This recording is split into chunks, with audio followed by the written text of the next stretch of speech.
That right there is the all-new 2019 Chevy Silverado 1500, and I'm here at the Milford Proving Grounds. Chevrolet flew me out here to test drive the new truck for a first driving impression, and I thought I was going to be driving a V8 truck, and I did. But under the hood of this red one is a mystery engine, and coming up right now, I'll show you and tell you all about it. This first drive is full of surprises. First of all, I was not allowed to bring my video gear. This video you're watching here is provided by Chevrolet's video crew because at the Proving Grounds here, there are a lot of secrets and they wanted to control how the video was shot. Also, they wouldn't tell me what engine was under the hood when I drove the truck. They wanted me to guess what was under the hood.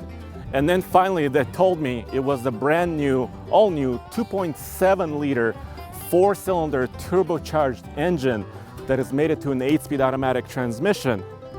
You know, when I was driving it, I thought it was forced induction. I thought it was turbocharged, but there was no turbo lag. And I was scratching my head. It sounded like a 4-cylinder. It wasn't a diesel. I knew it wasn't a diesel. And then finally, they unveiled the specifications: 310 horsepower at 5,600 RPM and 348 pound-feet of torque. And that torque comes in at 1,500 RPM, very low in the rev range. That was a surprise. It acts like a diesel. It's not a diesel, it's a gas. Let me interview the engineer and tell you all of the details about this engine. You had me drive this truck, the truck with this engine. You didn't tell me what the engine was.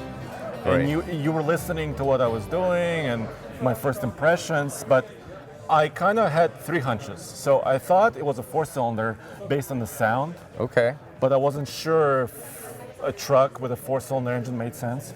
Then I felt like it was forced induction, but there was I didn't feel any turbo lag or anything like that. Yeah, I remember you saying that. You Yeah. said, I can't tell, maybe it sounds like a V6. Yeah. And then you said, I sense it's forced induction, but there's no delay. Right. And I was very happy to hear that because we've worked very hard on eliminating delay of a So turbo. delay, let's talk about the turbo. Let's kind of dive in. Yeah, absolutely. Can you describe, what have you done to make it work like this? So in matching the turbo to the engine, a 4-cylinder engine likes to separate the exhaust streams of cylinders 1 and 4 from cylinders 2 and 3. You'll typically hear the terms like twin scroll or something like that.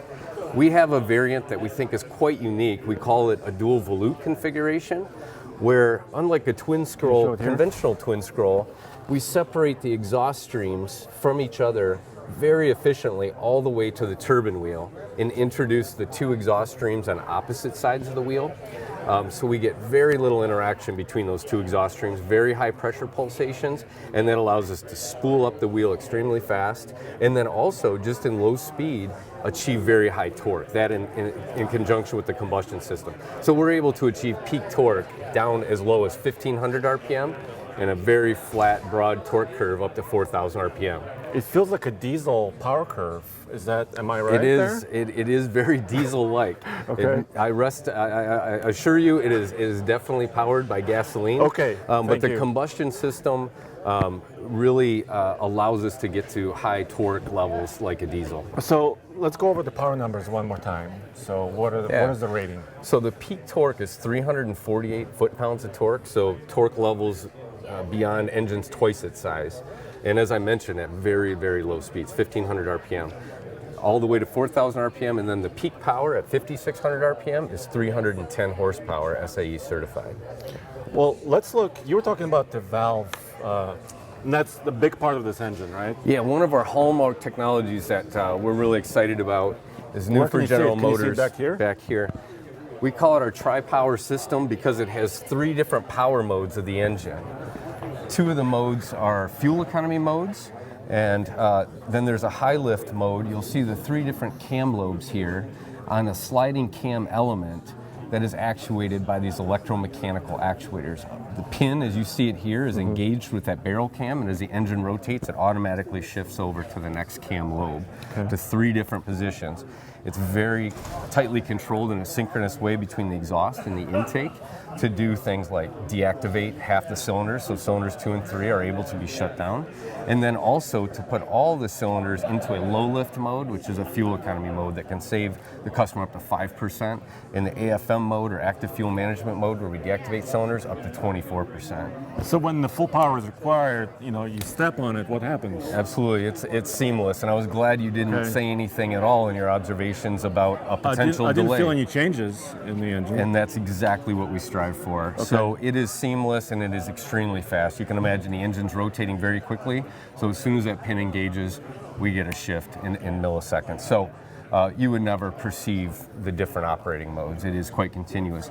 And beyond that, on the low lift curve that is controlling airflow to all the cylinders, it has variable valve timing as well. And that allows us to continuously control effectively the displacement of the engine to whatever you demand.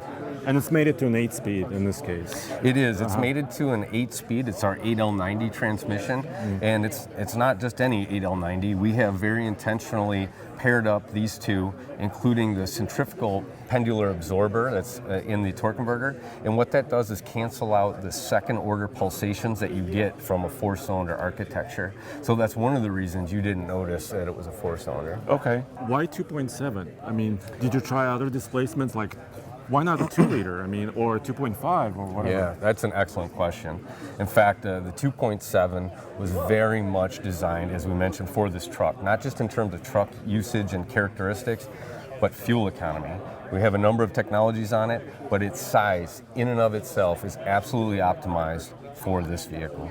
Okay. So you didn't take an engine off the shelf and adapted it. This is ground up. Okay. Ground up. Yep. Absolutely. Ground up for the new truck. And did you, obviously you put it through the truck testing, like towing and all those features? Yeah, it does a great job with towing because of that low end torque that I talked about. We also keep the exhaust very cool. That's something that's critical to avoid enriching the engine and using extra fuel to keep the turbo from overheating. So we have a nice feature there for towing fuel economy. Beyond that, in terms of durability. Yeah. So we have our legendary small block that we've been selling in trucks for a long time, has quite the reputation. We had to achieve the same standards, and it's a grueling set of tests that are specific to the truck that we designed it for.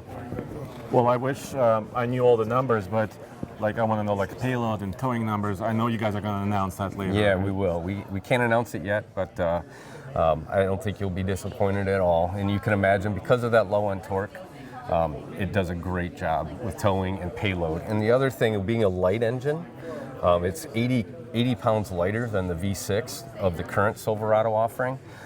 That's directly payload, directly towing. And it runs on regular fuel, is that right? Regular octane? Absolutely. That's another key requirement of our customers. Okay. So we have spent a lot of time on the combustion system to enable high compression for efficiency. So it's 10-to-1 compression.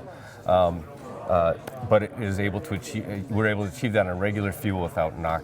We did some pretty extensive CFD analysis to enable a very fast burn efficient combustion system, along with direct injection that's capable of injecting up to 3 pulses, and we're now at 3,000 psi of injection pressure. So we keep bumping that up to improve the combustion system.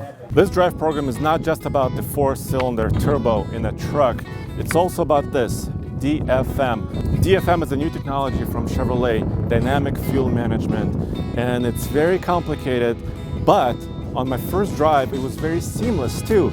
You don't even know it's happening. This 5.3-liter V8 in this new Silverado, I couldn't tell DFM was happening, but basically what it means is there are 17 engine modes in this truck, and you don't have to worry about it, but what that means is it can dynamically rotate which cylinders are firing, and it provides better fuel economy. But Chevrolet is not ready to announce the EPA ratings quite yet. I would like you to walk me through kind of the different engine options and how it's laid out across the trim levels, because there's a lot going on, there's a lot of choice. So help me understand that. Yeah, great question there. Yeah, the all-new 2019 Silverado has got the greatest customer choices that we've ever had in the truck history, and we've basically laid it out in 3 families. There's a high value family, there's a high volume family, and then there's a high feature family. And within those 3 families, we basically have 8 configurations. And so the Powertrain Lineup basically is giving the customers within those 3 families the greatest choices. Well, let's talk about the high value. So what are the engine and transmission options there? Yeah, great question. So in the high value family of vehicles, these are our customers who are looking for the greatest capability and the greatest value. So the standard engine is the 4.3 liter V6, 285 horsepower, 305 pound-feet of torque, coupled with the 6-speed automatic transmission. That's the standard configuration. If a customer would like more performance, they can option up to the 5.3 liter, 355 horse, 383 pound-feet of torque combination with the 6-speed automatic transmission. Again, available on the work truck, custom trim, or the custom Trail Boss configurations. Let's go to the next set of engines. So this is the volume side, right? Yes, correct. This is what we call the high volume family of engines. And within this, we have 3 configurations. Again, this is the heart of the market. And these customers are looking for higher level of technology available in their vehicles, more efficiency and more feature capability.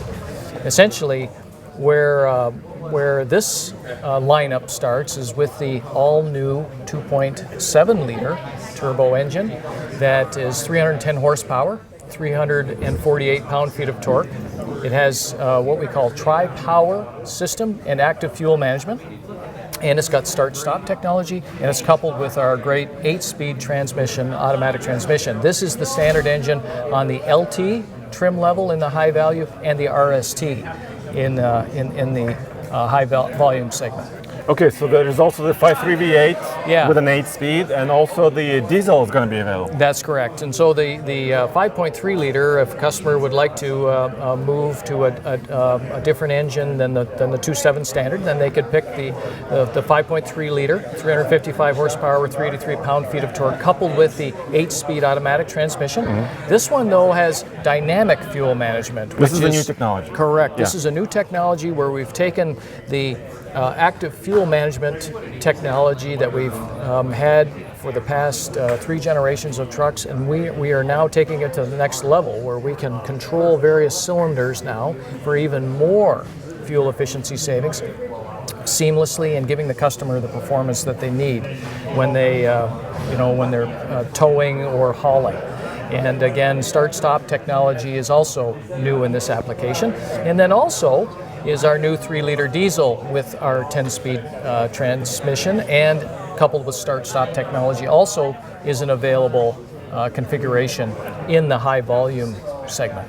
Are you announcing power specifications on the diesel or fuel economy numbers on these? Not today. Okay. The diesel launches just a little after the gasoline applications that we just talked about. So ratings will come a little bit later. And right now we're in the final stages of our fuel economy work and submission to the EPA. So we have not finished that work yet. Well, let's touch on the final group, the high feature or luxurious trucks. Yeah, this is called the high feature family. And again, these customers are looking for the highest levels of technology and feature and capability performance. So within this powertrain lineup is again across what we're calling the LTZ trim level or the highest trim level, which is the high country. Mm-hmm. The standard configuration is the 5.3 liter, 355 horse, 383 pound-feet of torque, 8-speed automatic transmission combo, again with the dynamic fuel management and start-stop technology. However, then, if you want even more capability, then you could option up to the 6.2 liter. And then also, if you were interested in the diesel, you could select the 3-liter diesel package with the 10-speed automatic transmission and start-stop technology on that. So I had the opportunity to drive the 5.3 liter V8 today with an 8-speed, and the truck, physically it's larger, right, than before. Yeah, the new truck. Wheelbase is longer, and it's just a little bit longer overall, but the truck is lighter than its predecessor truck. And I think the driving impression, actually, I could feel like the truck was not as big as it is. Like it was shrinking around me in some ways. So So my first impression is positive, but of course I only had about 10 or 20 minutes in the truck. So yeah, it's, yeah. Well, interesting. as you just said, first impressions make a big difference, and so that's why having you out in the truck today was a great opportunity for you to get the first impression. Well, thanks a lot. Thank you. Appreciate it. Go back to tfltruck.com for more news, views, and real-world reviews, and of course, lots more information on the new Chevy Silverado.